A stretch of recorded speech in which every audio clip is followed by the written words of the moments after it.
दोस्तों स्वागत है आप सभी का हमारे YouTube चैनल मैथमेटिकल पाठशाला में। आज के इस सेशन में हम लोग डिस्कस करेंगे रियल एनालिसिस का complete solution for the exam CSIR net 26 नवंबर 2022। उस सेशन में दो एग्जाम्स हुए थे, 26 नवंबर को और 30 नवंबर को। तो हम लोग 26 नवंबर का पेपर डिस्कस करेंगे। इस पेपर में अभी तक का मैंने हाईएस्ट रियल एनालिसिस का वेटेज देखा है अपनी लाइफ में। पार्ट बी में टोटल 6 क्वेश्चंस पूछे गए एज यूजुअल। 6 क्वेश्चंस रियल से, 6 लीनियर से, 6 रियल से 6 लीनियर से। और पार्ट सी में 12 क्वेश्चंस पूछे गए हैं। तो इस बार जो टोटल वेटेज रहा है ना 75 मार्क्स का रहा है। अगर 75 में आप बहुत अच्छे से पढ़ के गए हो तो 50 नंबर लाना, 55 नंबर लाना इजी है, मतलब बहुत ज्यादा डिफिकल्ट टास्क नहीं है। चलो स्टार्ट करते हैं, वन बाय वन सारे क्वेश्चंस को डिस्कस करते हैं। क्वेश्चन नंबर 1, देखो ये क्वेश्चन स्ट्रेट फॉरवर्ड स्टेटमेंट है। अगर आप थोड़ी बहुत भी मेजर थ्योरी पढ़ते हो ना, तो वहां पे लिमिट सुपीरियर और लिमिट इंफीरियर की डेफिनेशन का स्ट्रेट फॉरवर्ड सिनेरियो है। आपको पता है पार्ट बी अटेम्प्ट करना है। पार्ट बी में अगर आपको एक भी सही आंसर मिल जाए तो आपको बाकी के वेरीफाई करने की नीड नहीं है। तो यहाँ पर देखो दो जो ऑप्शन है ना लास्ट में लिमिट इंफीरियर के ऊपर है, लिमिट इंफीरियर की डेफिनेशन के ऊपर है। तो अगर मैं लिमिट इंफीरियर की definition the way they have defined, let's go with this definition. Limit inferior of En, where En is a sequence of subsets of R. This is the generalization from sequences to sets. It is defined as union A is running from 1 to infinity, intersection N is running from K to infinity En. तो इसकी definition जो होती है ना, अगर मैं किसी भी चीज की अगर मुझे डेफिनेशन देखनी है या सेट को आइडेंटिफाई करना है, मैं कोई भी एक रैंडम एलिमेंट पिक करके देखता हूँ। Let's suppose x be any arbitrary element from limit inferior of En. तो ये क्या है? Union k is running from 1 to infinity, intersection n is running from k to infinity En. तो अगर आप कोई भी एलिमेंट यूनियन से आ रहा है, इसका मतलब वो किसी ना किसी एक सेट में होगा। सो x अगर इस union k is running from 1 to infinity में, तो किसी ना किसी एक k के अंदर ही जाएगा। So this will imply x will belongs to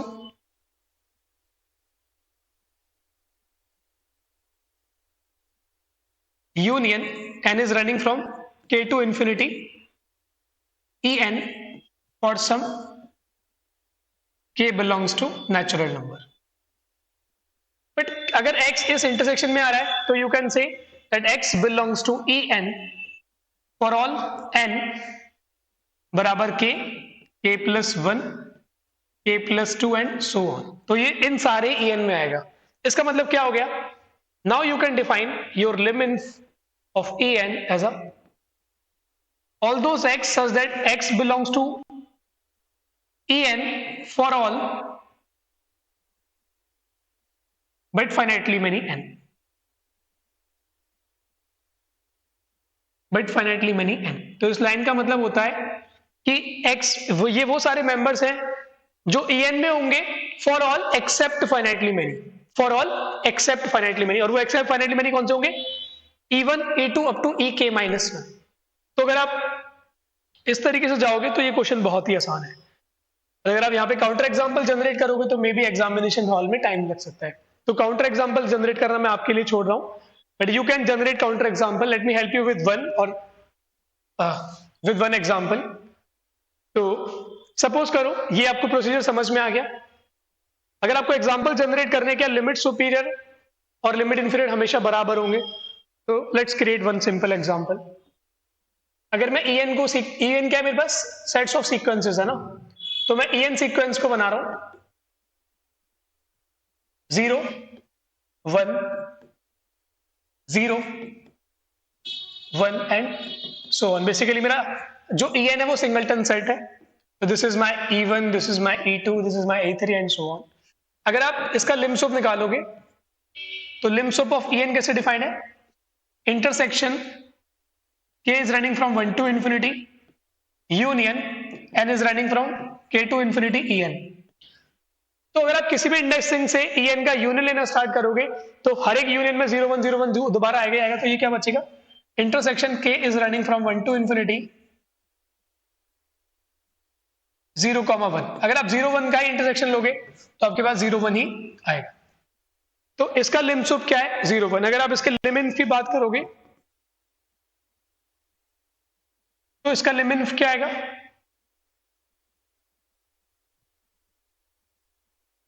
It will be union k is running from 1 to infinite, intersection n is running from k to infinite en. अगर आप किसी भी en को इंटरसेक्ट करना स्टार्ट करोगे, जैसे आपने e1 e2 को इंटरसेक्ट करा तो empty, e1 e2 e3 को करोगे empty, तो this will B union of empty sets, it will B empty. तो यहाँ पे लिम्स ऑफ लिमिट मैच नहीं करेंगे। तो इसी तरीके से आप कुछ और मैनिपुलेशन करके एग्जांपल्स को जनरेट कर सकते हो। सो सिंगल करेक्ट है, ये गलत हो जाएगा, ये गलत हो जाएगा, ये गलत हो जाएगा। एग्जाम्पल्स आप बना सकते हो ना, यू कैन मेक एग्जाम्पल्स। ठीक है, एक एग्जाम्पल और भी देखते हैं। मैं एक एग्जाम्पल और बना रहा हूं।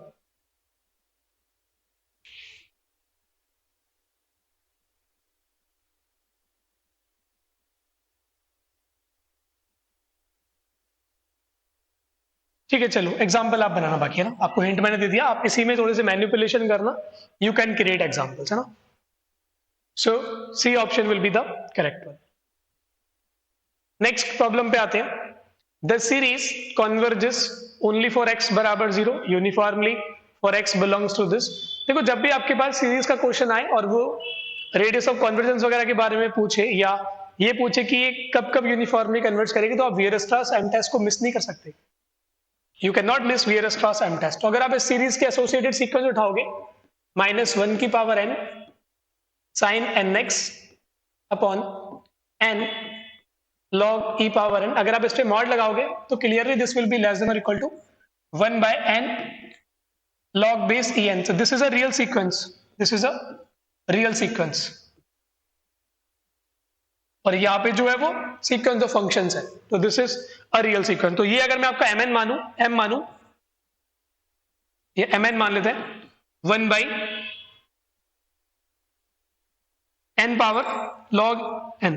आपको पता है कि log n में जैसे ही आप n को 2 की 100 से ऊपर लोगे, अच्छा e है ना, e स्क्वायर से ज्यादा लोगे तो ये 2 से ज्यादा हो जाएगा। Can you feel this is less than by 1 by n square for all n bigger than e square.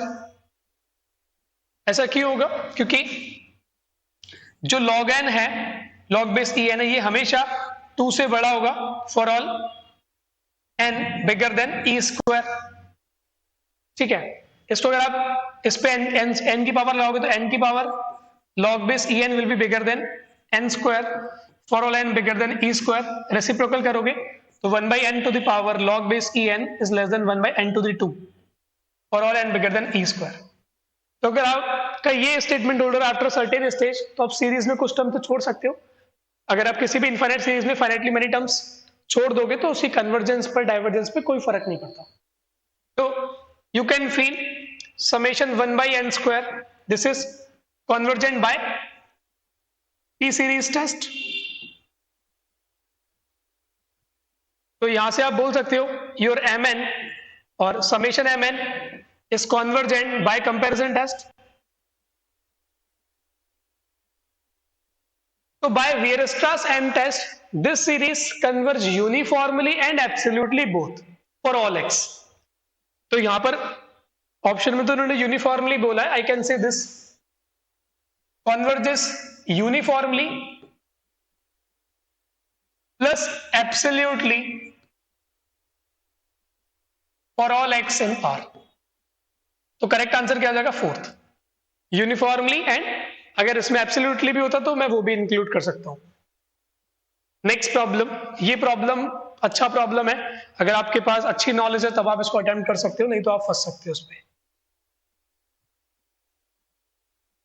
So this question is based on the countability, but it is using concept of basic analysis. Which of the following statements is true? There are at most 5 countably many continuous maps from R2 to R। तो अगर मैं आपको इसमें एक map बना के दूं R2 से लेकर के R पे, fx y बराबर alpha x where alpha be any non zero number, non zero real number. तो clearly this is a continuous map because it is a polynomial. How many choices for alpha are there? Uncountably many. So there are uncountably many maps. There are at most finitely many continuous surjections, but this is infinitely many continuous surjections. तो ये अनकाउंटेबली many continuous सर्जेक्शंस है each अगर आप alpha को आपको सर्जेक्शन के लिए ठीक है, इट इज अ सर्जेक्शन है ना, क्योंकि straight line passing through origin हमेशा सर्जेक्शन होगी अगर वो लाइन है तो अल्फा को नॉन जीरो लोगे तो ये हमेशा लाइन होगी. There are infinitely many continuous injections from R2 to R. अब इसमें देखो क्या प्रॉब्लम है. अगर आपने कोई मैप बनाया, let suppose F from R2 to R be continuous plus injective. Injective का मतलब क्या होगा, अलग एलिमेंट्स अलग पे जाएंगे और कोई भी कॉन्टिन्यूस मैप होगा तो वो कनेक्टेड साइड को कनेक्टेड पे मैप करेगा. लेट सपोज f of 0 जो है ना वो किसी नंबर अल्फा पे जा रहा है. सो if you look at R2 minus 0, so this is a connected set. तो इसकी जो इमेज आएगी ये इमेज कितनी होगी, आपको पता है कि 0 जो है वो अल्फा पे जा रहा है तो यहां पे अल्फा नहीं आएगा, तो ये आपके पास आएगा minus infinity to alpha union alpha to infinity. आपका ये कनेक्टेड स्पेस है और ये कनेक्टेड स्पेस है तो हर एक कॉन्टिन्यूस मैप इसको कनेक्टेड पे मैप करेगा. तो but this is not a connected set. This is connected, no this is not connected, क्योंकि आप इसको दो डिसजॉइंट ओपन सेट के यूनिट में लिख पा रहे हो जो नॉन एम्प्टी है. So this is not connected. This is a contradiction. That means you can not find any continuous injection. So there are infinitely many continuous injective maps from R2 to R. There are no continuous bijective maps from R2 to R. This is the true statement. क्योंकि आप कोई injection नहीं बना पाओगे तो bijection तो possible ही नहीं है. तो D will be the correct one. Question number next, ये स्ट्रेट फॉरवर्ड इजी प्रॉब्लम है. अगर आपको लिमिट सुपीरियर लिमिट इंफीरियर पता है तो आप इसको अटेम्प्ट कर सकते हो बड़े इजीली से. Let f from n to n be a bounded function. Which of the following statements is not true? तो आपको क्या चीज पता है बाउंडेड सीक्वेंसेस के बारे में, क्योंकि every bounded function from n to n is a bounded sequence. So basically fn क्या है, this is a bounded sequence. और बाउंडेड सीक्वेंस के पास क्या होगा, इसका जो लिमिट सुप होगा वो क्या होगा,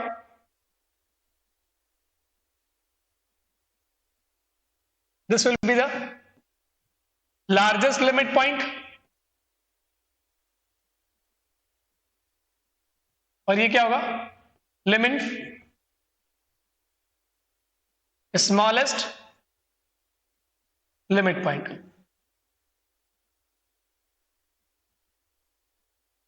स्मॉलेस्ट लिमिट पॉइंट. तो जो भी लिमिट पॉइंट आएगा तो वो नेचुरल नंबर में से, क्योंकि नेचुरल नंबर में डिस्टेंसेस है तो आप जो भी लिमिट पॉइंट लाओगे वो आएगा नेचुरल में से ही. लिमिट सुपीरियर ऑफ, और they are asking which of the following statement is not true. Limit superior of fn हमेशा n का मेंबर होगा, हाँ, क्योंकि जो लार्जेस्ट लिमिट पॉइंट आएगा वो आएगा नेचुरल नंबर में से ही. लिमिट इंफीरियर भी, तो ये ट्रू स्टेटमेंट है, ये ट्रू स्टेटमेंट है. Limit inferior of fn plus n is belonging to n. अगर मैं यहाँ पे fn को ले लूं 1 फॉर ऑल n, तो जो आपकी ये fn प्लस n सीक्वेंस है ये क्या बनेगी, 1 plus n. 1 plus n is a divergent sequence और डाइवर्जेंट सीक्वेंस का लिमिट सुपीरियर और लिमिट इंफीरियर प्लस इंफिनिटी. तो ये कभी नेचुरल में नहीं आएगा, तो this is false statement. This is the correct one we are looking for.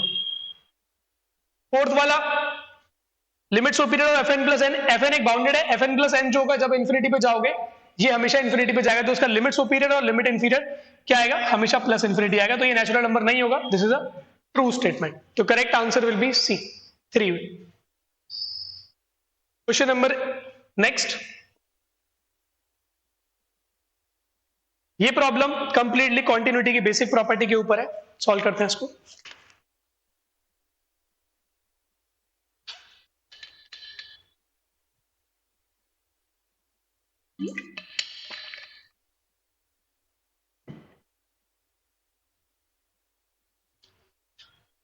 Given f and g are continuous functions on close 0 close 1 such that f0 बराबर f1 बराबर f0. तो कॉन्टिन्यूस फंक्शन है तो you just make it. तो F जो है वो मैं स्काई ब्लू कलर से बता रहा हूँ, फंक्शन एफ 0 पर 0 वैल्यू ले रहा है, यानी कि ये यहां से पास होगा, 1 पर 0 वैल्यू लेगा लेकिन यहां से पास होगा। ये क्या 1 कॉमा 1 कॉमा F1 और ये क्या 0 कॉमा F0। अब जो g फंक्शन है वो 1 पर लेता है वैल्यू 1, तो यानी कि ये यहां पर है, और 1 बाई और 0 पर भी वैल्यू 1 ले रहा है, यहां पे ना g0 बराबर 1 है, दिस इज 1, तो ये यहां से पास हो रहा है। और आपको गिवन है कि फंक्शन की वैल्यू f की 1/2 पर g से 1/2 पर बड़ी है, यानी कि अगर आपने माना कि ये आपका f 1/2 हुआ तो g 1/2 से नीचे आएगा, तो g 1/2 कहीं ना कहीं यहां पे होगा। अब आप इनको कैसे भी मिलाओ फंक्शन को, आप जैसे g को बनाओगे तो इस पॉइंट को इसको मिलाना पड़ेगा, आप कैसे भी मिलाओ, और स्काई ब्लू वाले में इसको मिलाना पड़ेगा, तो आप कैसे भी करके मिलाओ, आपके पास एक ये पॉइंट इंटरसेक्शन मिलेगा f और g के लिए। There is no t in close 0 close 1 such that ft is equal to gt, गलत। By graphical approach we are getting at least 2 points. There is exactly 1, no, we are getting at least 2. There are at least 2 t, yeah, this is the true statement. There are always infinitely many, no। अगर मैं ये graph choose करूंगा तो मेरे पास exactly 2 ही मिलेंगे। Cool. Next problem.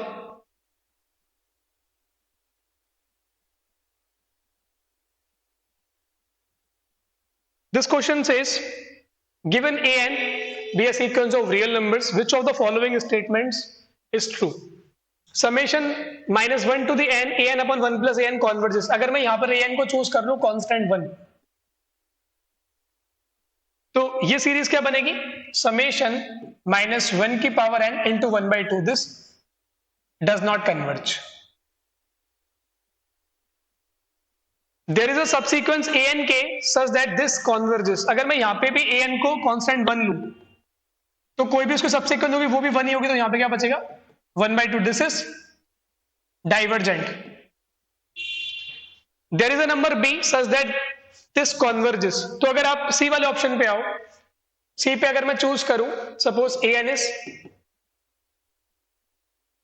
0 1 0 1 0 1 and so on, तो अगर मैं ये लूंगा तो मेरी modulus of b minus A N upon 1 plus mod A N क्या बनेगी, जब भी आपका n ऑड नंबर होगा तो ए एन 0 हो जाएगी, तो ये b आएगा, और n अगर इवन नंबर होगा तो ये कितना आ जाएगा, इवन में ये 1 हो जाएगा, तो b माइनस के 1/2।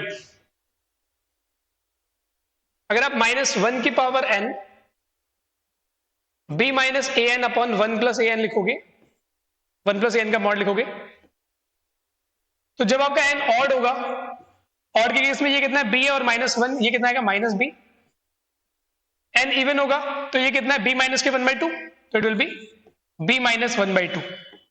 क्या ये जो सीक्वेंस है क्या ये 0 पे जा रही है, नो।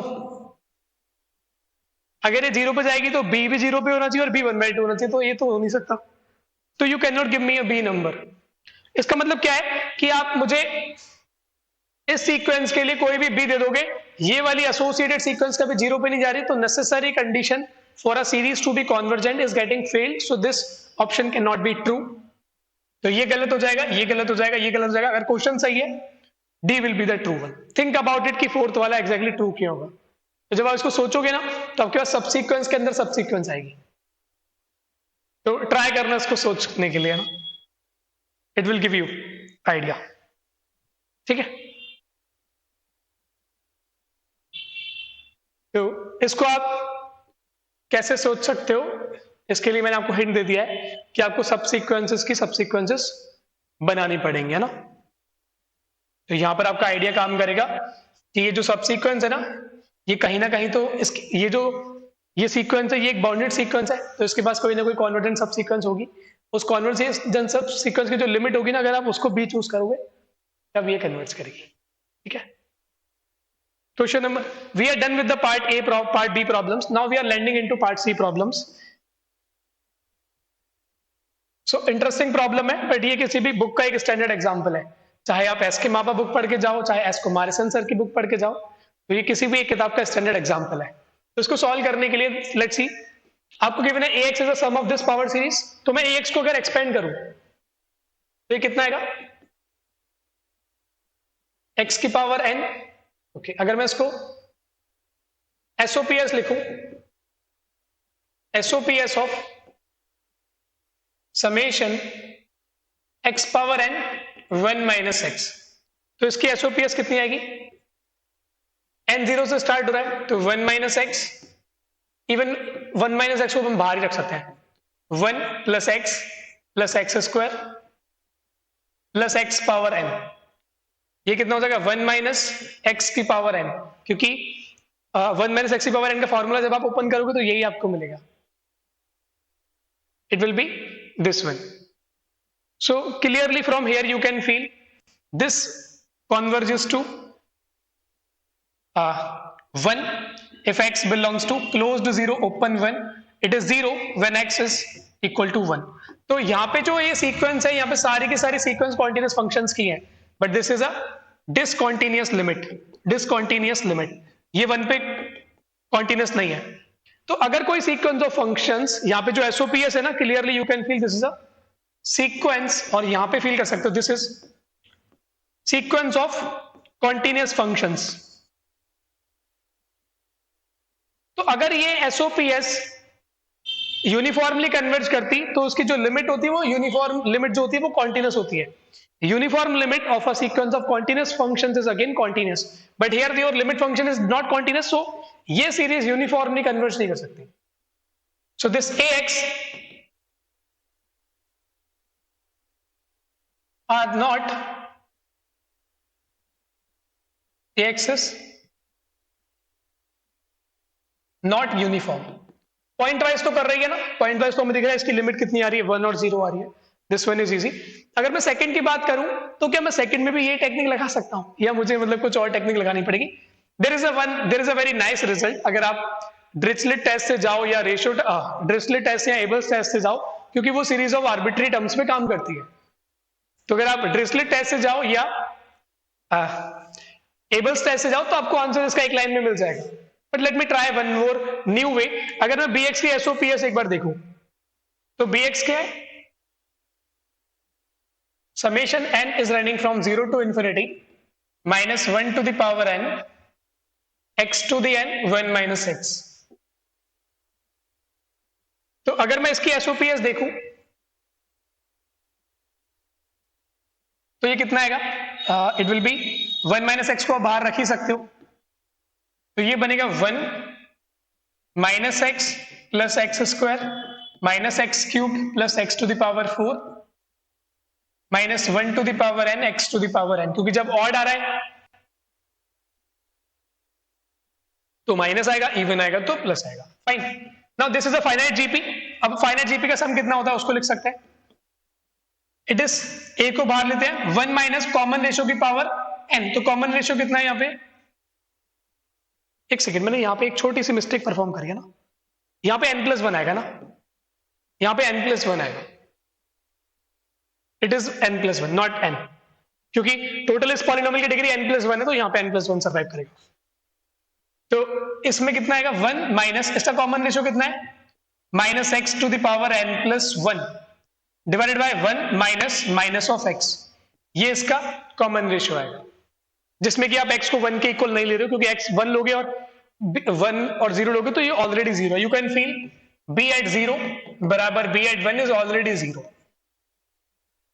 तो ये आपके पास आएगा, it will be 1 minus x 1 plus x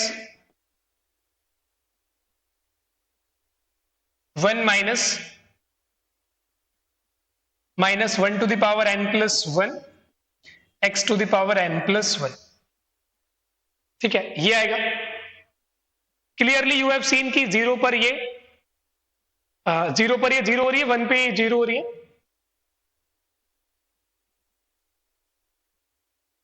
okay ठीक है, एक सेकेंड, जस्ट 1 सेकेंड है ना, 0 पर ये 0 हो भी रही है या नहीं हो रही, इसको चेक कर लेते हैं, क्योंकि आई एम इन डाउट। 1 पे तो ये 0 हो रही है, नो प्रॉब्लम। जब आप 0 पे चेक कर रहे हो तो क्या हो रहा है, 1 और यहाँ पे 1 बच रहा है, तो b of 1 is 0, b of 0 is 1, ठीक है। b of 0 is 1, तो ये आपके पास है। कूल, फर्दर सॉल्व करते हैं इसको।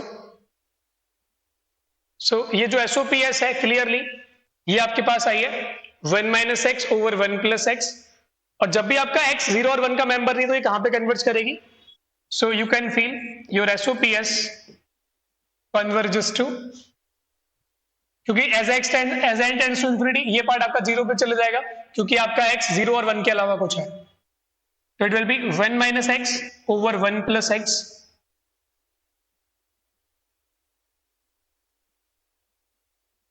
if x is equal to not equal to 0 and 1, x को 0 लोगे तो ये 1 पे जा रही है, x को 1 लोगे तो ये 0 पे जा रही है, वो भी यहीं से निकल के आ जा रहा है ना, it is coming directly from this side. 1 minus x over 1 plus x function पे ये कॉन्वर्ज कर रही है ना, this is converging to this one. अब हमें देखना है कि ये जो कॉन्वर्जेंस है ये यूनिफॉर्म होगी या नहीं होगी, तो इसको फाइंड करने के लिए व्हाट वी कैन डू,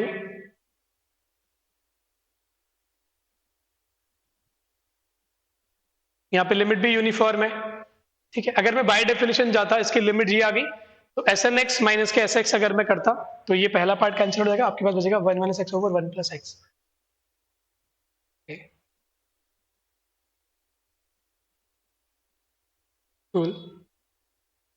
ठीक है, मैं एक बार बाय डेफिनेशन ट्राई करके देखना चाहता हूं कि ये क्या बनता है ना। Let's go with the definition. तो ये मेरी क्या है, ये इसकी लिमिट फंक्शन है ना, this is basically nothing but b of x। Now let me go with the definition, let me try and let me call this SOPS as a Sn of x। so let me take the difference of these two। अगर मैं करूंगा SNX minus के limit, तो SNX कितना है आपके पास, जब इसका मल्टीप्लाई अंदर कराओगे तो 1 minus x over 1 plus x minus minus 1 की power n plus 1, 1 minus x over 1 plus x minus bx कितना है, bx को bf लिख देते हैं, ये वैसे भी कट जाएगा, ये कटेगा ये कटेगा, तो आपके पास बचेगा मॉड में से बाहर निकालोगे तो 1 माइनस एक्स, ओके मैंने यहाँ पे मिस कर दिया x की पावर n, यहाँ पे x की पावर n प्लस 1 भी है, तो आपके पास आएगा 1 minus x 1 plus x x to the power n plus 1, ये आपके पास बचेगा, ठीक है। We will be having this in our hand. तो क्या ये डिस्टेंस मेरे एप्सिलॉन से लेस होगा?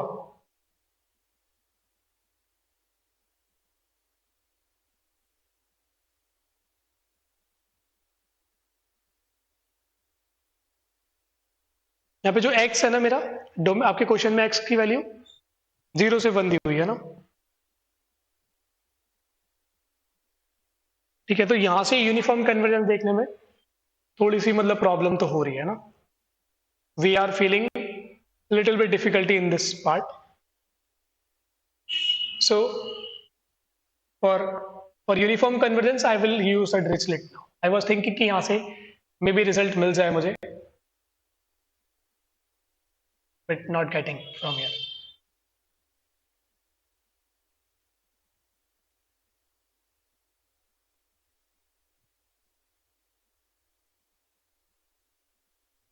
This can be less than by further x to the power n plus 1 over 1 plus x, ठीक है।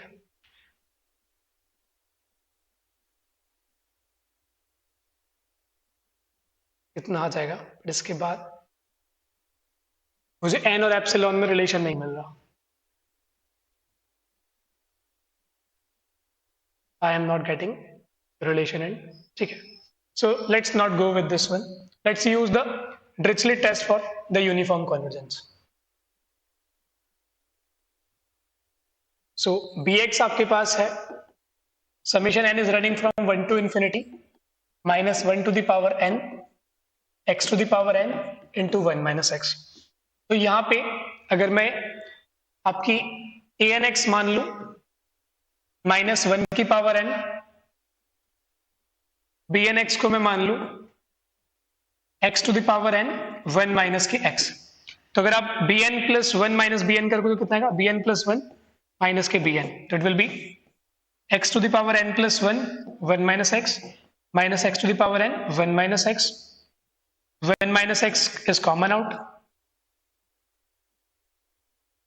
ठीक है, अंदर बचेगा x to the power n plus 1 minus x to the power n। this is clearly less than or equal to 0 because x की power n हमेशा beat करेगा x की पावर n plus 1 को जब जब आपका x मेंबर होगा close 0 close 1, और स्ट्रिक्टली बीट करेगा अगर आप ओपन इंटरवल ले लोगे तो जो bn है वो मोनोटोनिक है। Clearly bnx decreases to 0 function, क्योंकि 0 पे लोगे तो भी 0, 1 पे लोगे तो भी 0, और अदरवाइज आपने कोई और पॉइंट है तो x की पावर n उसको 0 बना देगा। So this decreases to 0 and an की जो एसओपीएस है, SOPS of summation a n x is bounded, क्योंकि इसकी एसओपीएस जो भी आएगी 1 और -1 के बीच में आएगी। सो बाय डिरिचलेट टेस्ट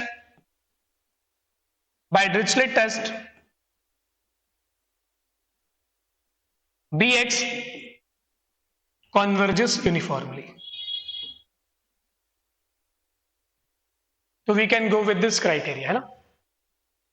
सो इसके करेक्ट आंसर क्या हो जाएंगे, both ax and bx converge pointwise, true, pointwise तो कन्वर्ज कर रही है। Both ax and bx converge uniformly, no. ax converges uniformly, no।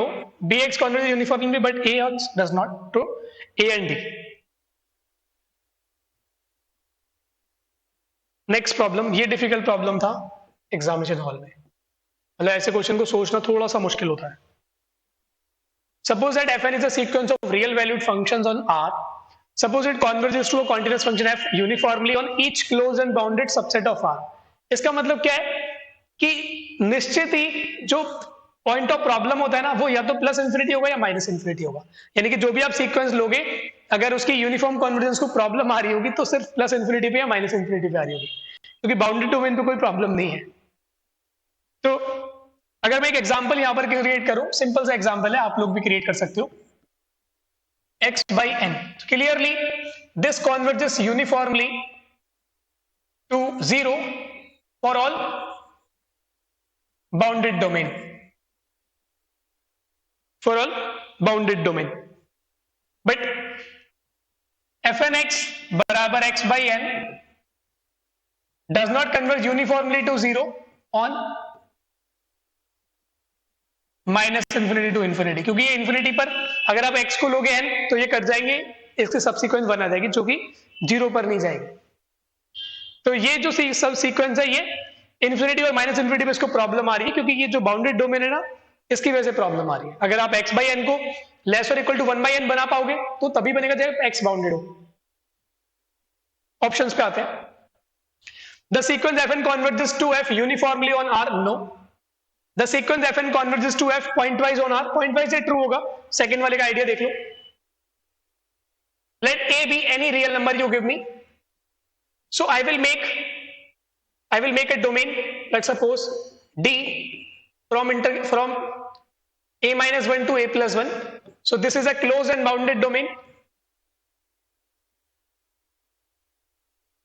so on closed and bounded domain your sequence of functions converge, तो fn a कहां पे converge करेगी, f a पर, क्योंकि ये आपका एक क्लोज्ड एंड बाउंडेड डोमेन है। तो आप मुझे कोई भी रियल नंबर दोगे, मैं उस पर कन्वर्ज आपको करवा के दिखा दूंगा। For all sufficiently large n the function fn is bounded.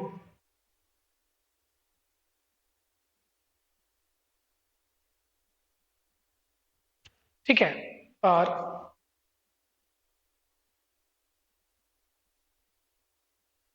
अगर मैं इसी को ले लूं fn x को एज x बाई n, तो ये हर एक बाउंडेड डोमेन पर यूनिफॉर्मली कन्वर्ज तो कर रही है। तो ये एक एग्जांपल है जो अपन की हाइपोथेसिस को सेटिस्फाई कर रही है। आप कोई भी सफिशिएंटली लार्ज n लोगे तो क्या fn बाउंडेड बनेगा? जैसे आपने f 10,000 लिया, 20,000 लिया, कुछ भी ले लो, ये तो स्ट्रेट लाइन है, कभी बाउंड होगा ही नहीं। So no.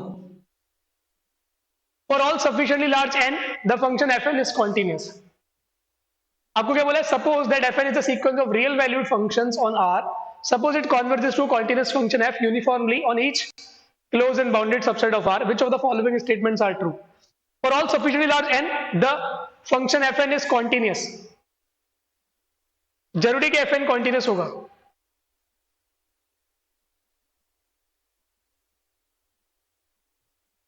क्या जरूरी है fn continuous होगा? और we can have some example।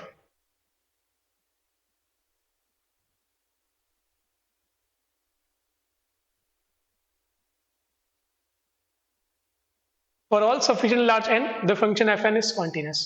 तो यहां पर आपको एक सीक्वेंस ऐसी बनानी पड़ेगी जो यूनिफॉर्मली कन्वर्ट्स तो करेगी कॉन्टिन्यूस फंक्शन पे। तो अगर मैं fn x बनाऊं 0 when x बराबर 0, 1 by n when x is not equal to 0।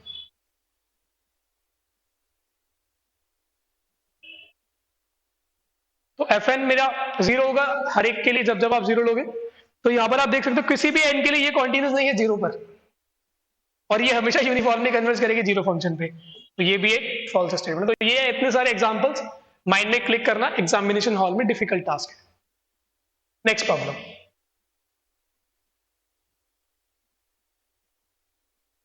Question number 4। ये प्रॉब्लम है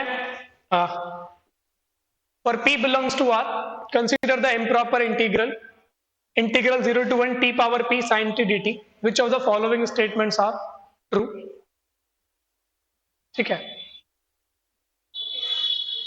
अब देखो कि इस प्रॉब्लम इसको मतलब कैसे डील किया जा सकता है। इसको देखो, प्रॉब्लम जो डोमेन है वो क्लोज 0 क्लोज 1 है। तो अगर मेरा फंक्शन पूरा कॉन्टिन्यूस है क्लोज 0 क्लोज 1 में, तो उसको प्रॉब्लम नहीं हो सकती। तो you can say this is proper और convergent if your p is positive. अगर p पॉजिटिव है तो इसको कोई प्रॉब्लम नहीं होगी। तो जो आंसर c है ना वो तो वैसे ही ट्रू है। This will be always convergent, क्योंकि ये रीमान इंटीग्रल बन जाएगा, प्रॉपर रीमान इंटीग्रल, क्योंकि अंदर का फंक्शन कॉन्टिन्यूस है तो उसका इंटीग्रल एग्जिस्ट करेगा ही करेगा 0 से 1 में। तो there is no problem for 4/3।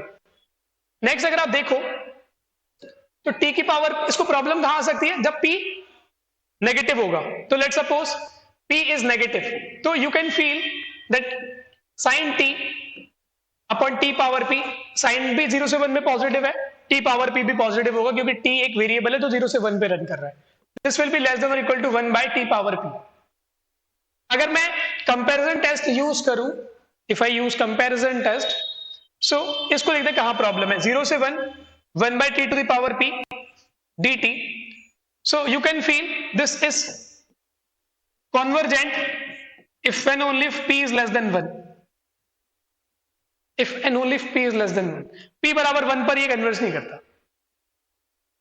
Okay, यहां पर मुझे माइनस p लिखना चाहिए ना, तो यहां पे माइनस p, तो minus p less than 1 if and only if p is bigger than minus p। if and only if p is bigger than minus 1। अब इसकी कन्वर्जेंस को चेक कर लेते हैं एक बार, अगर आपको डाउट हो तो। Integral 0 to 1 1 by t power minus p dt, यहाँ पे माइनस p आएगा ना हर जगह पे, it will be minus p, it will be minus p। तो अगर माइनस p लिखूंगा तो मुझे प्रॉब्लम कहां पे? 0 पर है। तो I will go limit r tends to 0 positive r to 1 1 by t power minus p dt, it will be limit r tends to 0 positive. ठीक है, इसका p power p plus 1 upon p plus 1, और p की value ना 1 से अलग कर लो आप, और 1 तो वैसे भी नहीं है। ठीक है, तो p जो है वो नेगेटिव नंबर है, p is a negative number, तो p को आप नीचे ले आए, फाइन।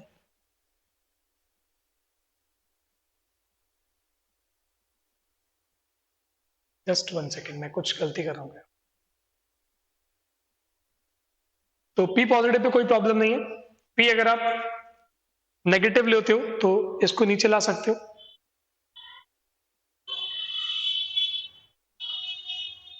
ठीक है, cool।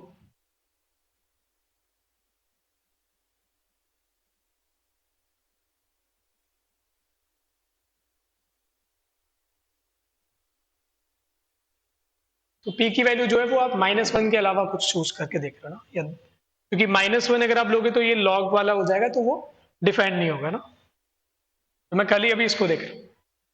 तो t p+1 upon p+1 limits are from r to 1. It will be limit r tends to 0 positive. 1 put करोगे तो 1/p+1 माइनस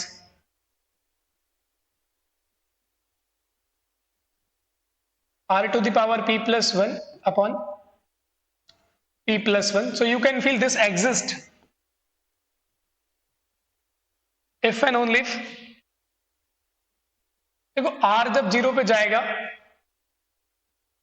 ठीक है, तो प्रॉब्लम कहां पे आएगी इसको, जब ये 1/r की पावर माइनस ऑफ p+1 होगा, ठीक है, तब इसको प्रॉब्लम होगी माइनस ऑफ r p+1, ठीक है।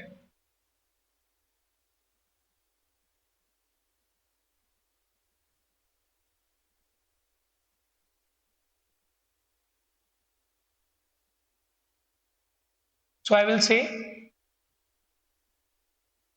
कि my p+1 should be positive, क्योंकि p+1 नेगेटिव होगा तो प्रॉब्लम आएगी। तो आई कैन से my p should be bigger than -1. So p bigger than -1 पे ये हमेशा कन्वर्ट्स करेगा। तो -1 से कौन कौन से बड़े नंबर है, क्योंकि बाय कंपैरिजन टेस्ट अगर ये कन्वर्ट्स करेगा तो छोटे वाले इंटीग्रल को कन्वर्ट्स करना पड़ेगा। तो IP is confident for p is bigger equal to -1/2, क्योंकि -1/2 बड़ा है -1 से, ठीक है।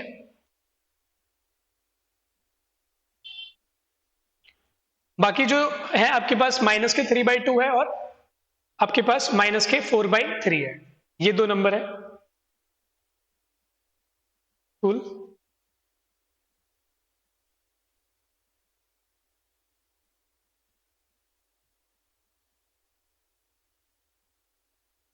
अब अपने पास बचता है p बराबर 3/2 की कंडीशन और माइनस के 4/3 की कंडीशन। अगर मैं यहाँ पे p को माइनस के 3/2 पुट करके देखूं या माइनस के 4/3 पुट करके देखूं, तो देखते हैं क्या होता है ना। Suppose I put p to be -3/2, आपका इंटीग्रल क्या होगा, 0 to 1 sin t upon p की पावर 3/2 dt, ये बनेगा, ठीक है। सो sin t upon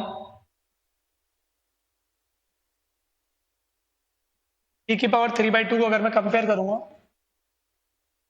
sin t upon, तो t की पावर 3/2 जो होगा वो बड़ा होगा t से,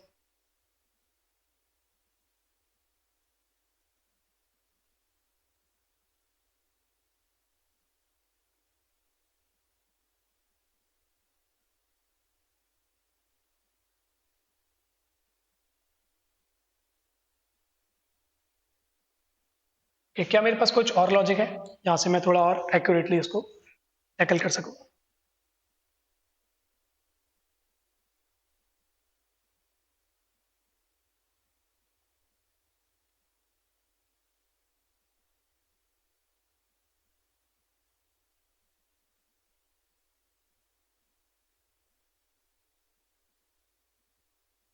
फिर बस जैसे 3/2 टील होगा वैसे ही माइनस के 4/3 भी टील होगा, ठीक है।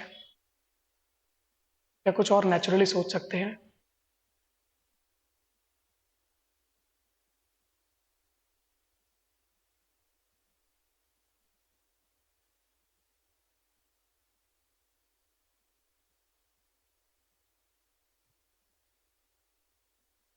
इसका जो पॉइंट ऑफ प्रॉब्लम है वो 0 है। अगर मैं लिमिट कंपैरिजन टेस्ट से जाता हूं,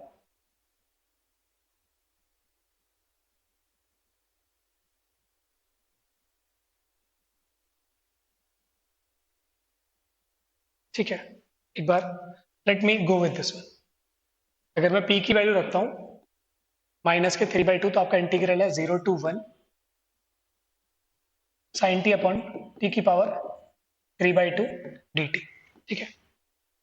तो इसमें मैं इसको मान लेता हूँ एफ एक्स एफ टी, अपना एक जी टी बनाता हूँ 1/t⁻², जी टी बराबर 1/t⁻²।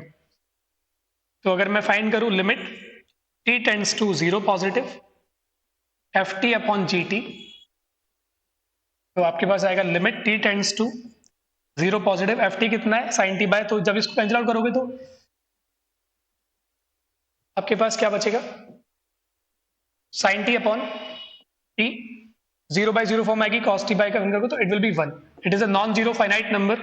तो integral this and integral this both behave alike, तो मेरे पास क्या आ गया कि मुझे इंटीग्रेशन इसको चेक करना है। So let's check integral 0 to 1 1/t⁻²। dt। और अभी अभी आपने देखा था यहां पे कि ये तभी कन्वर्ज करेगा जब p की वैल्यू -1 से, चलो इसको कर लेते हैं ना, ये आ गया, इसको चेक कर सकते हैं। तो it will be nothing but t power -1/2 plus 1 -1/2 plus 1, limit r tends to 0 positive, limits are from 0 to 1, so limit r tends to 0 positive, जब 1 पुट करोगे तो ये बनेगा t की पावर 1/2, यानी कि 1/1/2 माइनस r पुट करोगे r की पावर 1/2 अपॉन 1/2, तो जब r पे 0 पे जाओगे तो आप एग्जिस्ट करेगा, सो दिस एग्जिस्ट। ठीक है, तो ये इंटीग्रेशन एग्जिस्ट करेगा, दिस इंटीग्रल विल एग्जिस्ट। तो आपकी ये इंटीग्रल और ये इंटीग्रल दोनों एक तरीके से बिहेव करेंगे, तो this will be a convergent one. तो according to me this option should be a false option. IP is divergent for P is equal to -3/2। एक बार मैं अपने ऑप्शन में चेक कर लूं कि क्वेश्चन नंबर है ये 4। ठीक है, so this will be a convergent integral. और इस क्वेश्चन के पीछे ना थोड़ा विवाद भी हुआ था, but I hope my explanation is fine for you.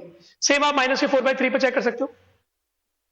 अगर आप -4/3 लोगे, सपोज आपने p को लिया -4/3, तो आपके पास जो आएगा 0 to 1 sine T upon t की पावर 4/3 dt।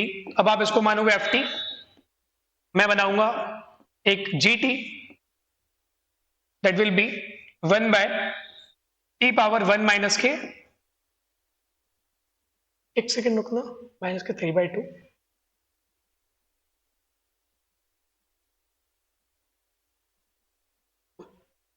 सो यहां पे मैं 4/3 -1 लिखूंगा। ठीक है, इससे क्या होगा कि जब मैं लिमिट निकालूंगा F T by G T as T approaches 0 positive, so I will be having ये 4/3, ये कैंसिल आउट होकर आपके पास बचेगा sine T upon T, it will be 1। तो दोनों ही, ये एक नॉन जीरो फाइनाइट नंबर है, तो this integral and this as integral both behave alike. So 0 to 1 4/3 का मतलब क्या होगा 1/t की power 1/3 dt। It will be limit r tends to 0 positive t की power -1/3 plus 1 -1/3 plus 1, limits are from r to 1, limit r tends to 0 positive, जब आप 1 put करोगे तो ये 2/3 बनेगा ना, 3 + 1। ठीक है, तो 2/3 बाय 2/3 माइनस r की पावर 2/3 बाय 2/3, तो दिस विल 1 की power 2/3, so this exist, hence this integral and this integral both behave alike। अगर ये exist कर रहा है तो उसको भी exist करना पड़ेगा, तो it will converge। तो according to me option D is a false option। IP is divergent for P is equal to -4/3, क्योंकि कन्वर्ज कर रहा है इसके लिए। नेक्स्ट प्रॉब्लम पे आते हैं।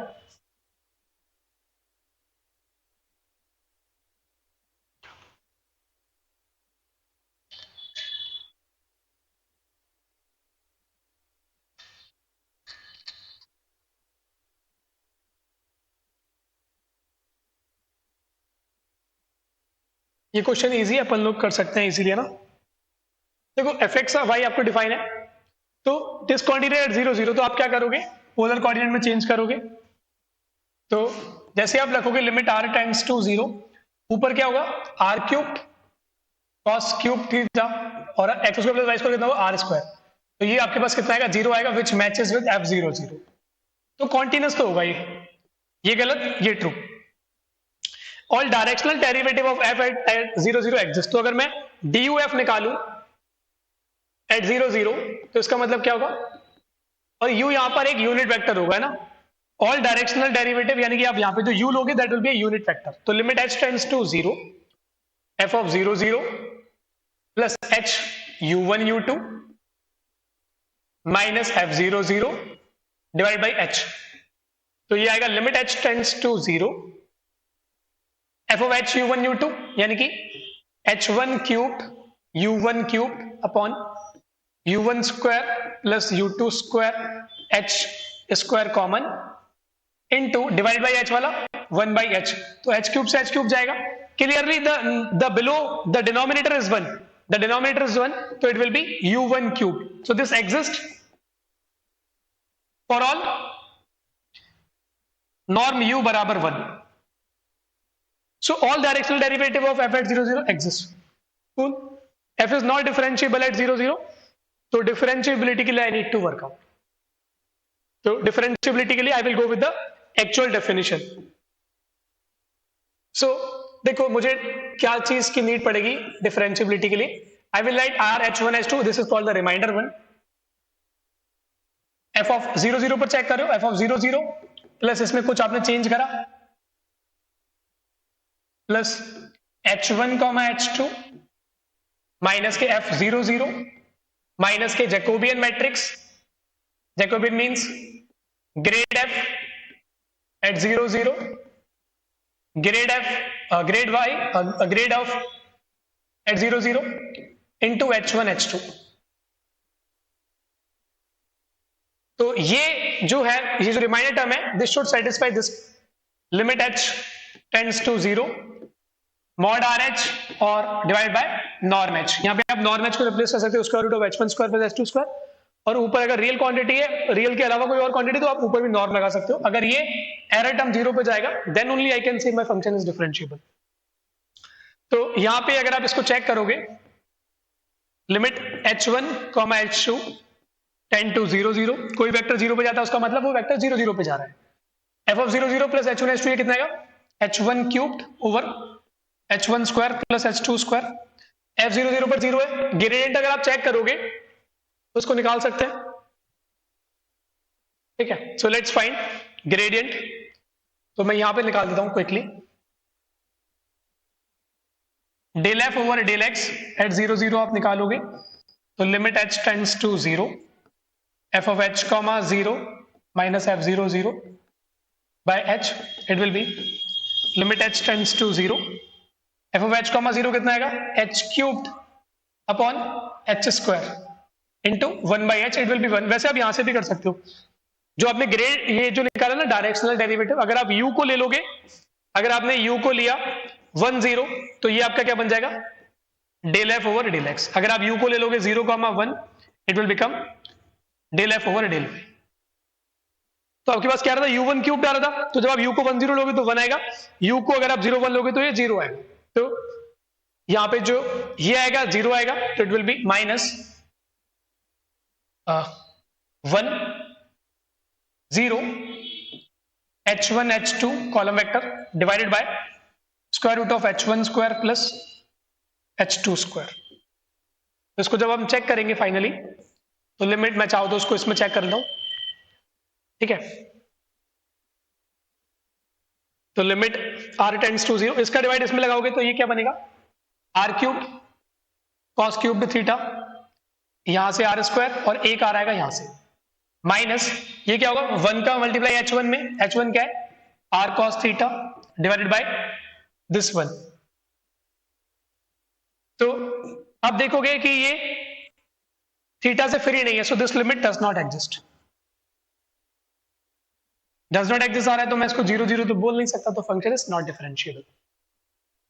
तो फंक्शन इज नॉट डिफरेंशिएबल, तो मेरा आंसर डी बी 2 हो जाएगा। मैं इसका एक बार आंसर वेरीफाई करता हूं या BCD is the correct answer. I hope you like it. Next problem, ये प्रॉब्लम भी एक डिफिकल्ट प्रॉब्लम में से एक है ना, ये प्रॉब्लम मतलब जल्दी एग्जामिनेशन हॉल में ना क्लिक नहीं करती, क्योंकि एक तो डबल वेरिएबल वैसे ही डील नहीं होते, और डबल वेरिएबल में भी आप सीरीज लगा दो और मुश्किल है। देखो, let f from R2 to R be defined by this way. तो आप देख सकते हो कि f को जो प्रॉब्लम है वो सिर्फ 0 0 पर प्रॉब्लम है, f 0 0 पर कॉन्टिन्यूस नहीं है।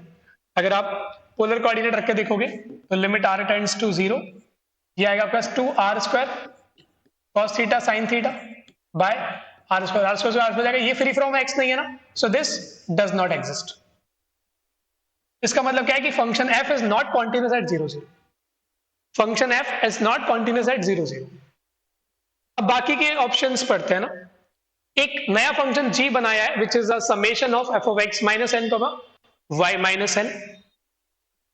तो इस f के में देखो और क्या खास बात है, आपको पता है कि जो एल्जेब्रिक मीन होता है वो हमेशा ज्योमेट्रिक मीन से बिगर और इक्वल होता है।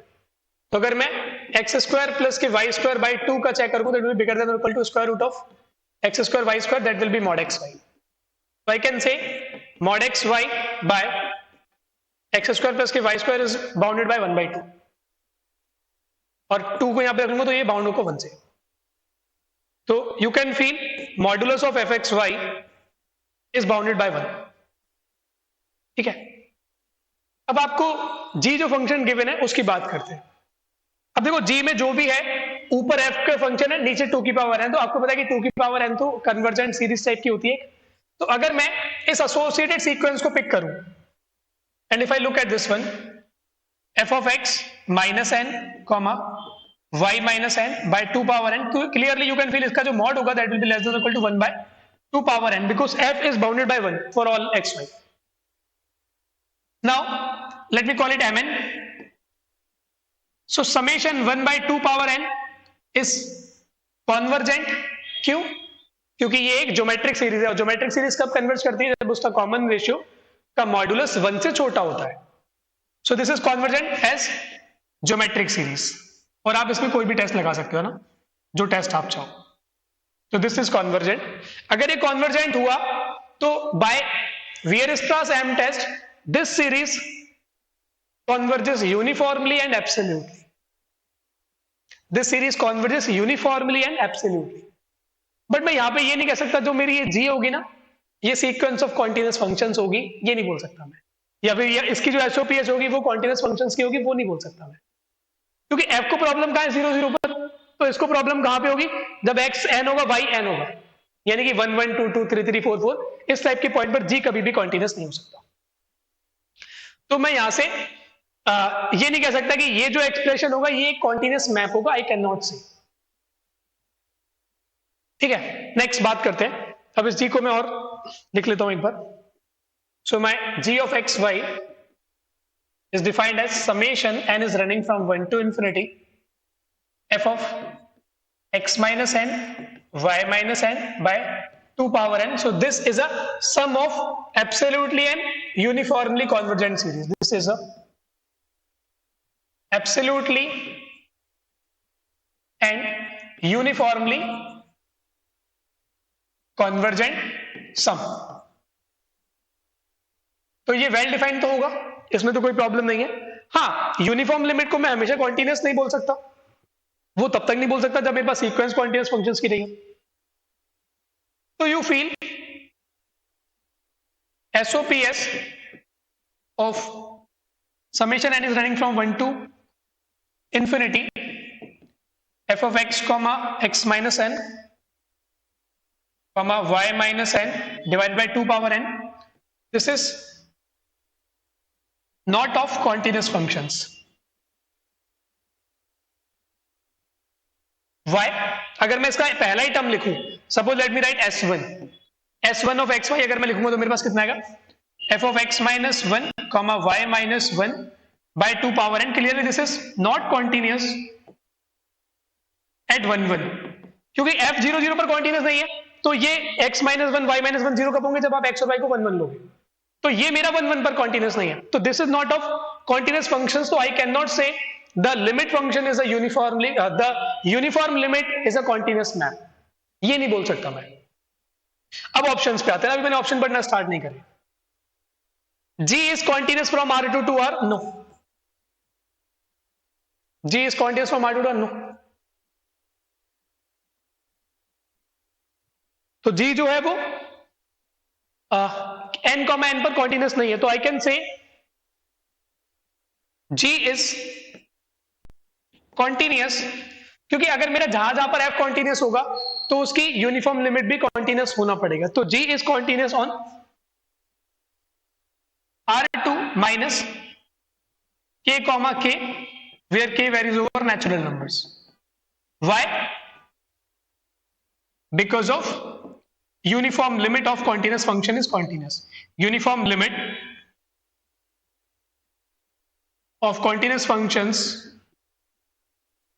is continuous. तो अगर मैं इस डोमेन में देखूंगा तो मेरा हर एक f of x minus n y minus n continuous होगा, तो आपकी जो g होगी वो कॉन्टिन्यूस बनेगी इसमें। तो ये गलत हो जाएगा। G is not well defined, तो ये वेल डिफाइंड तो होगा ही होगा, है ना, क्योंकि एक यूनिफॉर्मली कन्वर्जेंट सीरीज का सम है, तो it has to be well defined.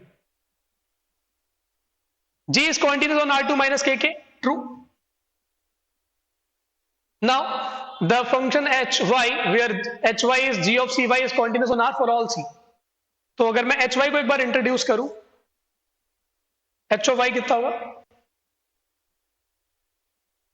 f of g of c comma y, यहां पे y वेरिएबल है ना, c is not a variable, c is a fix number, तो इसको डिफाइन इस तरीके से करते हैं ना, fix c in R. So h of y is defined as g of c comma y, which is defined as summation n is running from 1 to infinity f of c minus n comma y minus n upon 2 power n. तो ये जो h y है, clearly this is continuous for all c not equal to n, y not equal to n, या फिर ये कह सकते हैं ना, is continuous for all y not equal to n. तो y not equal to n पे ये हमेशा कॉन्टिन्यूस है ना, क्योंकि अगर वाई एन के बराबर नहीं होगा तो ये कोऑर्डिनेट जीरो नहीं होगा। तो प्रॉब्लम कहां पे, जब दोनों जीरो हो रहे हैं। ठीक है, अब नेक्स्ट चेक करते हैं कि अगर आप एन पे डिफाइन करो इनको, let suppose h of n, तो एन पे कैसे डिफाइन होगा, g of c comma n, it will be summation n is running from 1 to infinity f of c minus N comma 0 2 power n. तो इसको problem किस पे बन सकती है, आपको क्या गिवन है, पूछा क्या है, द फंक्शन एच वाई बराबर g c y is continuous on R for all c. आप जो मर्जी सी लो, ये पूरे, तो यहां पर वेरिएबल वाई पे आप क्वांटिटी चेक कर रहे हो, तो C of minus N comma 0, ठीक है। नाउ फील वन थिंग, आपका एफ कैसे डिफाइंड है कि अगर आपका 2xy by x square plus Y square, अगर इनमें से x या y में से एक भी जीरो हुआ तो फंक्शन आपका वैसे ही आइडेंटिकली जीरो बन जाएगा। तो ये क्या हो जाएगा, summation n is running from 1 to infinity 2 c minus n into 0 upon c minus n का स्क्वायर प्लस 0 का square into 2 power n, this is identically zero. तो h जो है वो नेचुरल नंबर्स पे पूरा आइडेंटिकली जीरो है, और नेचुरल नंबर आप नहीं पिक करें तो वो वैसे ही कॉन्टिन्यूस, उसको प्रॉब्लम आ ही नहीं रही है, it has no problem, so clearly जो h होगा वो कॉन्टिन्यूस होगा for all C. So this statement is a true statement. Next problem, question number 10 है ये पार्ट सी में से। ये प्रॉब्लम जनरल ऑब्जर्वेशन के ऊपर है, आप इसका सिंबल देख के इसको इनर प्रोडक्ट मत समझना, this is not inner product और this is not a problem of linear algebra, this is a problem of simple point set topology और सुप्रीमम इन्फिमम, नथिंग एल्स। क्योंकि कुछ चीज वो डिफाइन करेंगे तो आपको उसका मीनिंग तो एक्सट्रैक्ट करना पड़ेगा ना। बहुत सारे लोगों ने बोला कि सर ये क्वेश्चन तो इनर प्रोडक्ट था, हमें समझ में ही नहीं आया, उनको लगा कि इनर प्रोडक्ट आ गया, इन्फिमम आ गया तो ये फंक्शनल एनालिसिस बन गया, but that is not the scenario. अगर आप देखोगे तो उन्होंने बहुत नाइसली डिफाइन करके दिया है।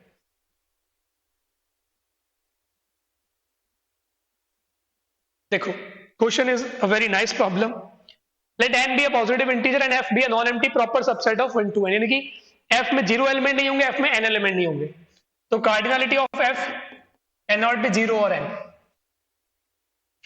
कार्डिनलिटी आपको ये डिफाइन करा हुआ है, symbol x, y, suffix f is the summation k belongs to f x के y के। सो इसको समझ लो। फॉर एग्जांपल अगर आपके पास लिखा हुआ है x, y 2, 3 लिखा हुआ है, तो इसका मतलब क्या है, x2 y2 plus x3 y3। तो ये x के y का प्रोडक्ट, x के y का सम आएगा, where indexing is running over the f। Now t is a interesting set, इसमें वो सारे x आ रहे हैं जिनमें x, x f 0 हो रहा है। तो can you feel one thing from here, यहां से मैं एक चीज यूज कर रहा हूं खाली। अगर यहाँ पे कहीं पे ऐसे लिखा हुआ है X square plus Y square बराबर 0, और आप रियल के केस में हो, तो यहां से क्या बोलोगे, x बराबर वाई बराबर 0, यही बोलोगे। अब देखो टी सेट को ऑब्जर्व करते हैं ना। टी में वो सारे x आ रहे हैं आर एन से जिनमें symbol x, x suffix f 0 हो रहा है। बट इसका मतलब क्या है, इसमें वो सारे x आ रहे हैं आर एन से x, यानी कि समेशन x के square where k belongs to f is getting 0। तो x square plus Y square बराबर 0 करो, या x square plus Y square plus z square बराबर 0 करो, होंगे तीनों 0। Sum of non negative quantity is always non negative. अगर वो 0 हो रहा है तो सारी क्वांटिटी 0 होगी। तो ये क्या है, सम ऑफ नॉन नेगेटिव क्वांटिटीज, तो ईच शुड बी 0। बट इनकी इंडेक्सिंग कहां से आ रही है, f से आ रही है। तो ये क्या होगा, इसमें वो सारे x आ रहे हैं आर एन से जिनके kth कोऑर्डिनेट 0 होंगे, if and only if when k belongs to f। तो टी में आर एन के वो मेंबर आ रहे हैं जिनका kth कोऑर्डिनेट 0 होगा, या वो कोऑर्डिनेट 0 होगा जिसकी इंडेक्सिंग f से आएगी। तो पूरा तो 0 हो नहीं सकता, क्योंकि f आपका पूरा इसके बराबर तो है नहीं, ठीक है। तो ये 0 वेक्टर तो नहीं होगा ना। Now let me come to the, for y belongs to R n, y is a non zero vector, infimum of x plus y, x plus y, इसको पे अपन को निकालना है। So let suppose infimum of x plus y, x plus y, infimum किस पे run कर रहा है, इसकी इंडेक्सिंग देखिए, infimum x belongs to t, और x plus y, x plus y जो लिखा हुआ है वो लिखा हुआ है सफिक्स f पे। तो now can you observe this is same as infimum. अब x t में से आ रहा है, तो इसका मतलब क्या होगा, xk will be 0 for all k belongs to f. Do you agree with this? x plus y, x plus y suffix, इसका मतलब क्या है, समेशन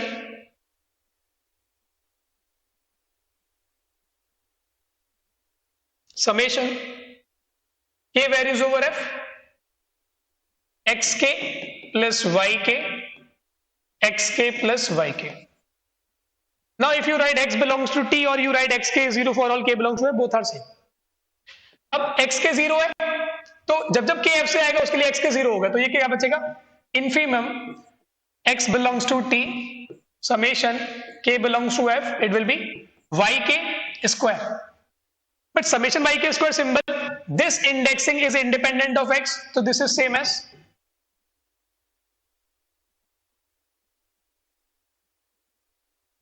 this. तो आप देखो यहां पर इनफिमम का कोई यूज नहीं है, यहां पर बस इनफिमम के इंडेक्सिंग का यूज है, और ना ही सुप्रीमम का यूज है। तो आप सुप्रीमम करो चाहे इनफिमम करो, आंसर सेम ही आएगा। तो मुझे ये क्वेश्चन मतलब पर्सनली बहुत अच्छा लगा, क्योंकि ये क्वेश्चन बिना ऑब्जर्वेशन के नहीं हो सकता, इसमें कुछ भी यूज नहीं है बट फिर भी बहुत कुछ है। तो इसके आंसर कौन से ट्रू हो जाएंगे, ए और बी। 1 ट्रू हो जाएगा, 2 ट्रू हो जाएगा ना, बाकी दोनों गलत हो जाएंगे। नेक्स्ट प्रॉब्लम, ये प्रॉब्लम इजी प्रॉब्लम है आप लोगों के लिए।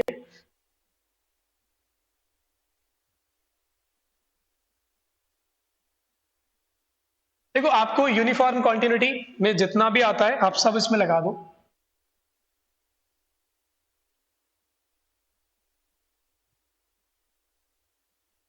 देखो आपको एफ एक्स गिवन है, f x is e power minus x, और पूछा है कि ये यूनिफॉर्मली कॉन्टिन्यूस है या नहीं है। तो आपको देखो डोमेन जो है ना वो आर गिवन है, आपको पता है कि this is continuous on minus infinity to infinity. अगर इसकी इन्फिनिटी और माइनस इन्फिनिटी पर लिमिट एग्जिस्ट कर जाएगी तो ये यूसी हो जाएगा। बट अगर आप चेक करोगे limit X tends to infinity E power minus x, तो ये तो एग्जिस्ट कर जाएगी, it will become zero. But if you check limit X tends to minus infinity E power minus x, तो दिस डज नॉट एग्जिस्ट। यानी कि इसको problem जो है ना वो इन्फिनिटी पे बन सकती है, it can have problem at infinity, minus infinity पे नहीं होगी, सॉरी इन्फिनिटी पे प्रॉब्लम नहीं होगी, माइनस इन्फिनिटी पे हो सकती है। तो आपको एक चीज पता होनी चाहिए यूनिफॉर्म कॉन्टिन्यूटी में, F from A B to R is continuous if limit x tends to a positive fx and limit x tends to a b negative fx exists finitely, this implies f is uc। यहां पर आप a और b को ले सकते हो r union plus minus infinity से। ये मैंने इफ एंड ओनली इफ नहीं लिखा है, वन साइडेड लिखा है ना। अगर ये लिमिट एग्जिस्ट करेगी तो फंक्शन विल बिकम यूसी। तो यहां पर जो प्रॉब्लम आ रही है वो माइनस इंफिनिटी पे आ रही है ना। तो f is uniformly continuous on every interval of the form closed interval a to infinity where a is a real number। तो माइनस इंफिनिटी में प्रॉब्लम है वो आपने रूल आउट कर दी, तो ये ट्रू स्टेटमेंट है, it will B uniformly continuous. हाँ, इन माइनस इंफिनिटी पे क्या प्रॉब्लम है, इसके लिए मैं आपको दो सीक्वेंस बना के देता हूं। अगर मैं एक्शन को चूज करूं माइनस के लॉग एन प्लस वन और वाई एन को ले लेते हैं माइनस के लॉग एन, तो अगर आप X N minus Y N का डिस्टेंस देखोगे तो आपके पास आएगा log n upon n plus 1 which is log 1 upon 1 plus 1 by n, as n tends to infinity this goes to log 1, so this goes to 0।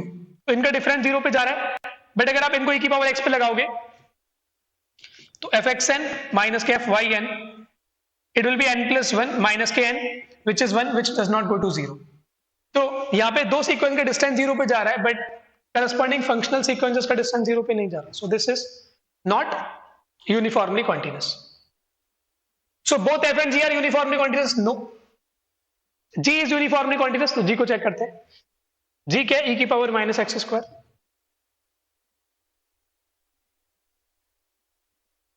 अगर आप check करो limit x tends to infinity e power minus X square, it will be zero. अगर आप check करो limit x tends to minus infinity e power minus X square, it will be zero. So this implies g is uniformly continuous on r, क्योंकि इसकी plus minus infinity पर भी limit finitely exist कर रही है, so it does not lose its uniformness, so true. Last है f x into g x is uniformly continuous on R, तो F x into g x निकाल लेते हैं। ये कितना आएगा? e की पावर माइनस के x square which is same as 1 by e power x square plus x.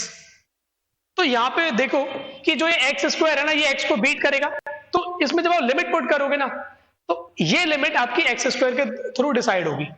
So if you check limit X tends to plus infinity E power minus के x square, तो ये तो वैसे ही zero हो जाएगी क्योंकि E power minus infinity. But अगर आप चेक करोगे limit X tends to minus infinity E power minus के एक्स स्क्वायर, तो यहां पे इसको लिखोगे limit X tends to minus infinity E power minus के एक्स स्क्वायर इनटू ई की पावर माइनस एक्स स्क्वायर। तो आप इसको करोगे नेग्लेक्ट, आप देखोगे इसको कि ये कैसा बिहेव कर रहा है, क्योंकि एक्स स्क्वायर की जो ग्रोथ है वो ज्यादा है, तो it will decide the nature. तो ई की पावर माइनस के x square as X approaches minus infinity पे जीरो पे जाएगा, तो it will take it to zero, so this limit will be zero, so this is existing finitely, hence f into g is uniformly continuous on r, so d option is also a true option। तो ये एक अच्छा option बन सकता है ना, मतलब ABC बाकी इजी है, बट अगर आप दोनों को प्रोडक्ट करके चेक करोगे तो it is a difficult task. तो आपको पता होना चाहिए कि एक्स स्क्वायर जो है वो एक्स को बीट करता है, तो पॉलिनोमियल के केस में जो लिमिट होगी इंफिनिटी माइनस इंफिनिटी पे वो हाईएस्ट पावर डिसाइड करता है।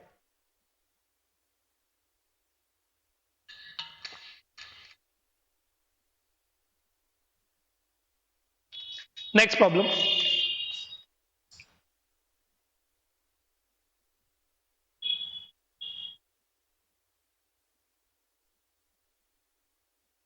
क्वेश्चन नंबर 12 का ना लास्ट मतलब ऑप्शन मिसिंग है, मैं अभी ऐड कर दूंगा तो we will discuss this option ना।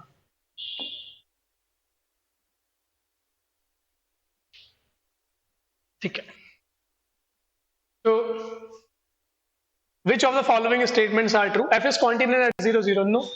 आपको दिख रहा है अगर आप लिमिट आर टेंड्स टू 0 पे लेके जाओगे तो ये r square cos square theta minus k sine square theta by r square बनेगा, तो ये not free from theta, so this does not exist.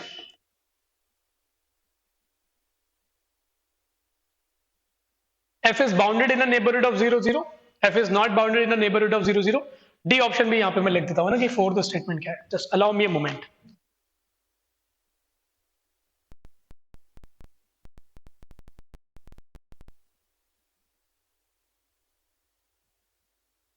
I'll take 1 minute only. So problem with 12 of part C.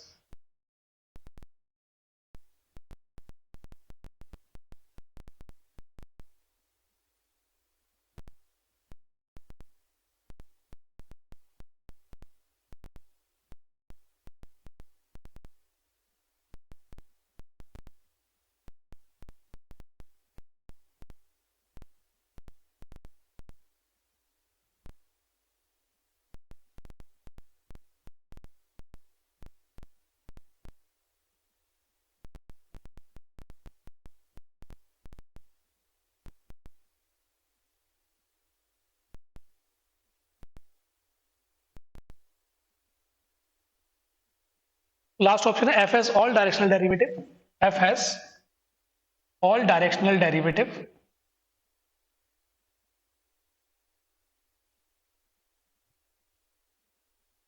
at 0 0। ठीक है, तो चलो अब तो कर ही सकते हैं इसको, है ना।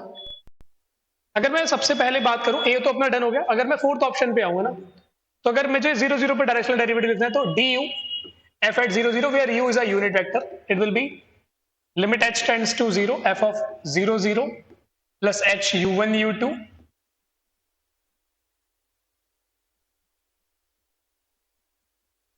Minus f 0 0 divide by h। तो अगर मैं ये चेक करूंगा तो मेरे पास आएगा लिमिट h टेंड्स टू 0 0, इस पर अगर मैं निकालूंगा तो ये मेरे पास आएगा h common u1 square minus के u2 square by u1 square plus u2 square, इसमें से मेरे पास यहां से h स्क्वायर कॉमन आएगा, यहां से h स्क्वायर आएगा, इंटू 1 बाई h का एक h आएगा, तो एक h स्क्वायर से h स्क्वायर कर जाएगा। तो ये तभी एग्जिस्ट करेगा जब ऊपर वाली quantity zero, otherwise it will not exist. So this exist if and only, क्योंकि नीचे वाला तो वन है क्योंकि यूनिट वेक्टर है, आपको पता ही कि आप नॉर्म वन के वेक्टर में ही डायरेक्शनल डेरिवेटिव निकालते हो। तो this exist if and only if u1 square is equal to u2 square, ये तभी एग्जिस्ट करेगा। तो f has all the directional derivative, no, तो ये तो गलत स्टेटमेंट है। अब दो ऑप्शन बच रहे हैं, f is bounded in a neighbourhood of 0 0 and f is not bounded in any neighbourhood of 0 0।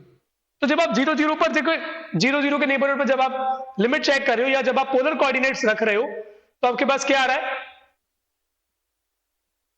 f of r theta कितना आ रहा है, it is cos square theta minus के sin स्क्वायर थीटा। तो this is bounded everywhere, not around 0, it is bounded everywhere because of cos and sin. So f is bounded in a neighborhood of 0 0 2 statement, ये false हो जाएगा। So the correct answer will be 2।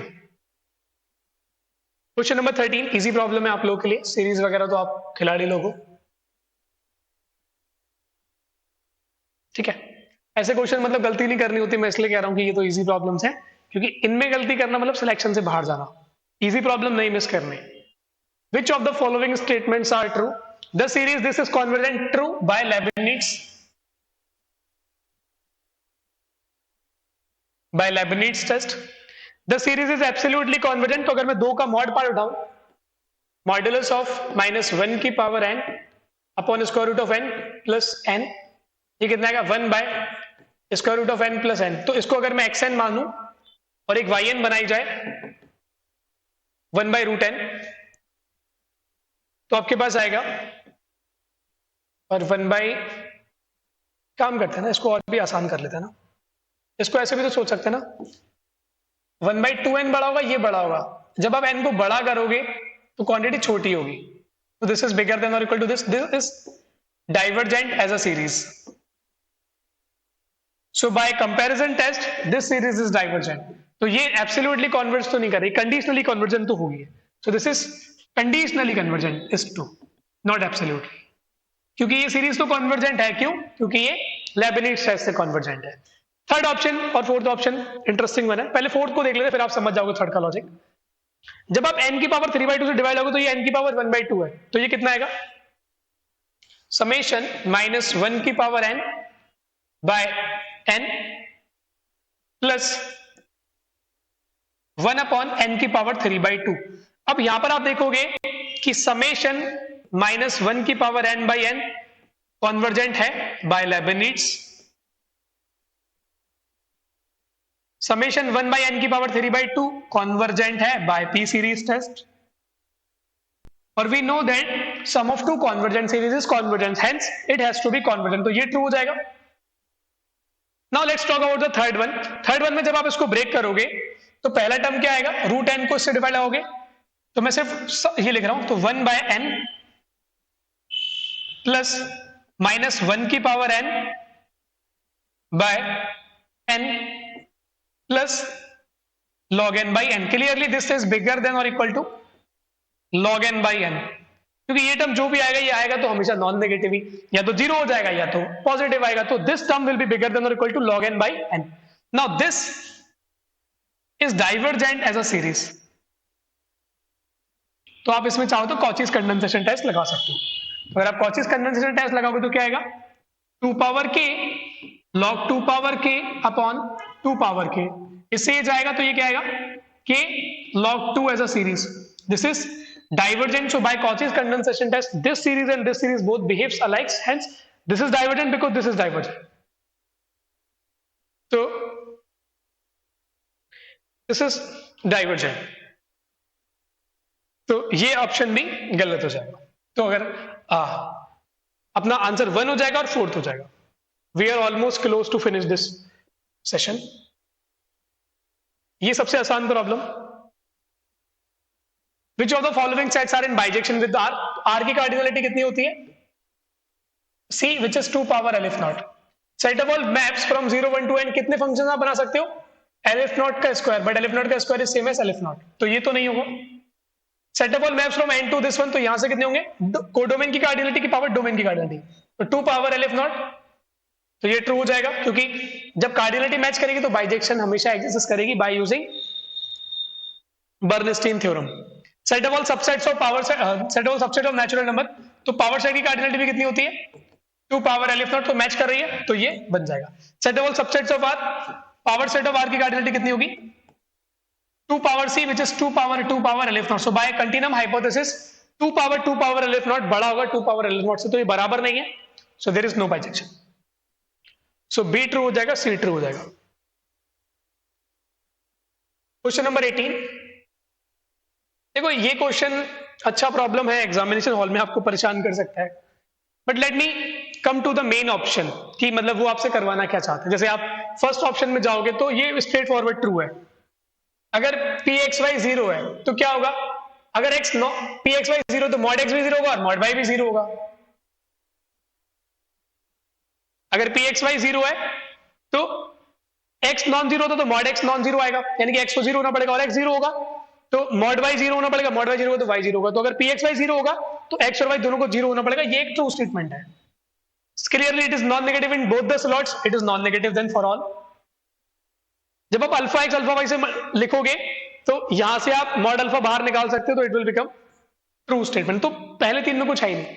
Last का जो option है वो interesting है। Last में पूछा है, देखो मोस्टली लोगों ने इसमें गलतियां करी है, उनको लगता है कि ये मैट्रिक बनेगा तो आप आंख बंद करके इसमें लगा दो ट्राइंगल इनइक्वालिटी। तो इसमें क्या होगा, जब आप ये ट्राइंगल इनइक्वालिटी लगा रहे हो, let me make it little bit small.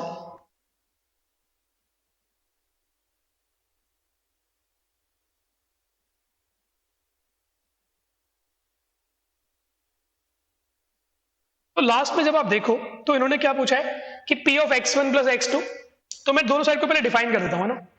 ये क्या होगा, mod x1 plus x2 if x1 plus x2 is non zero, और mod y1 plus y2 if x1 plus x2 is zero. तो ये सारी कंडीशन x1 प्लस x2 पे depend कर रही है, और यहां पे क्या है, mod x1 if x1 is non-zero, mod y1 if x1 is 0, plus mod x2 if x2 is non-zero, mod y2 if x2 is 0। तो आपको क्लियरली पता है कि mod x प्लस वाई हमेशा बीट होता है mod x plus mod y से। तो आपको जब एग्जाम्पल बनाना है ना, तो ऐसी सिचुएशन नहीं लानी कि यहाँ पे mod x1 plus mod x2 ले और यहाँ पे mod x1 mod x2 ले, तो आपका एग्जाम्पल कभी गलत नहीं होगा, मतलब सही नहीं होगा। तो आपको कोई ऐसी सिचुएशन लानी है, देखो कि यहां पर mod x1 प्लस x2 अगर आप ला रहे हो, उसका मतलब क्या, x1 प्लस x2 दोनों नॉन जीरो है, दोनों नॉन जीरो।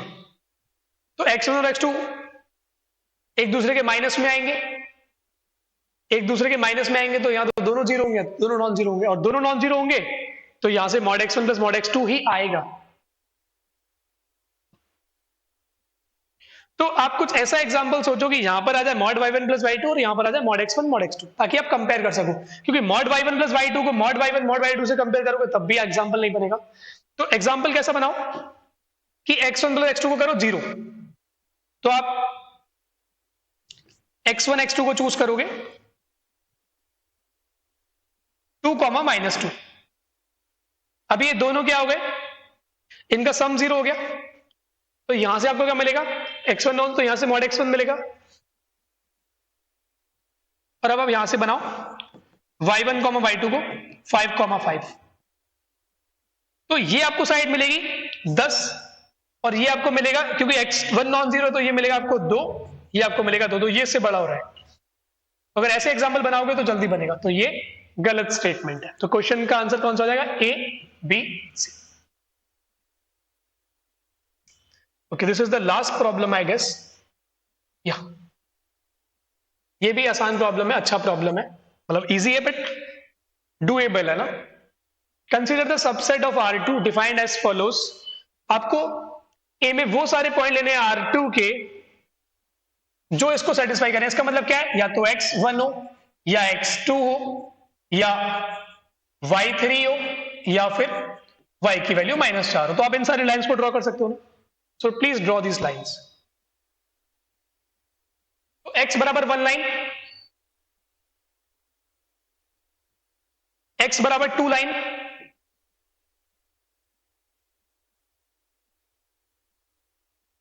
y बराबर 3 लाइन, y बराबर -4 line,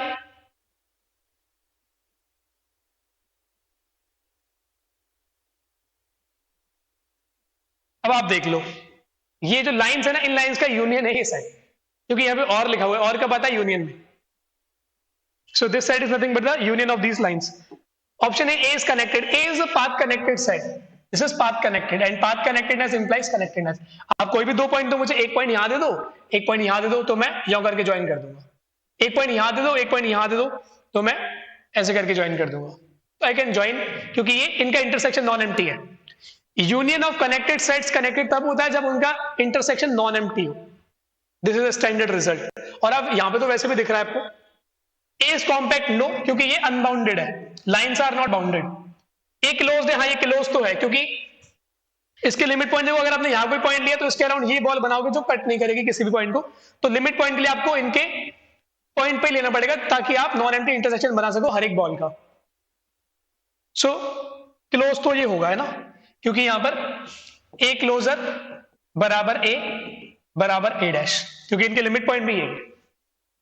A is dense, no, ये बॉल ले लो, ये बॉल इसके किसी भी मेंबर को इंटरसेक्ट नहीं करती। तो डेंसनेस क्या होती है कि ए के अराउंड आप R2 में कोई भी पॉइंट लो, उसके अराउंड जो भी बॉल बनाओगे वो ए को जरूर इंटरसेक्ट करे, बट ये बॉल नहीं करेगी, ये बॉल नहीं करेगी, इधर भी बना लो, क्योंकि उसमें गैप्स बहुत सारे हैं। तो this will be the true answer, A and C. I hope you like the solutions.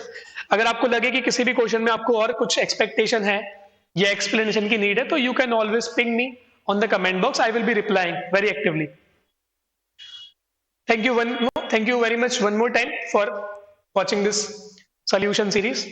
Goodbye. Good luck for your upcoming examinations. Goodbye.